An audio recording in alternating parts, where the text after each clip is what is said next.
अनेक इंजिनियर्स त्यांची core manufacturing field सोडून IT, ॲनालिटिक्स किंवा एक क्रिएटिव्ह डोमेनमध्ये त्यांचं करिअर का शिफ्ट करत आहेत? तुम्ही ऑब्झर्व केलं आहे का की civil engineer, mechanical, electrical engineers त्यांची कोर फील्ड सोडून हे IT किंवा ॲनालिटिक्स किंवा क्रिएटिव्ह डोमेनमध्ये त्यांचं करिअर हे स्विच करत आहेत? तर हा एक ट्रेंड नसून बिहाइंड दॅट एक रिझन आहे. तुम्ही पण एक इंजिनिअरिंग करताना एक ड्रीम पाहिलेलं असेल की कोर कंपनी, सॅलरी, चांगली growth and well settled life.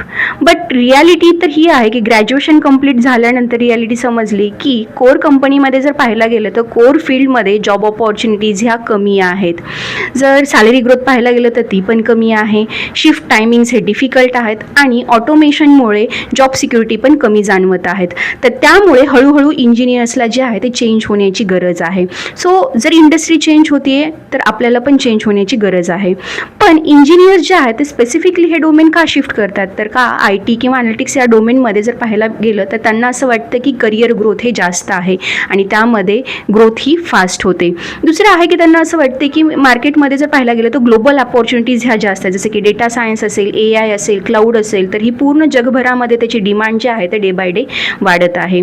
या इंडस्ट्रीमध्ये वर्क लाईफ जे आहे ते बॅलेन्स आहे किंवा स्किल स्केट जर पाहायला गेलं तर स्किल बेस्ड इंडस्ट्री आहेत. एखाद्या सॉफ्टवेअर स्किल्स तुम्ही प्रॉपरली गेन केला तर यावरती चांगल्या अपॉर्च्युनिटी ह्या ॲनालिटिक्स किंवा IT फील्डमध्ये मिळू शकतात.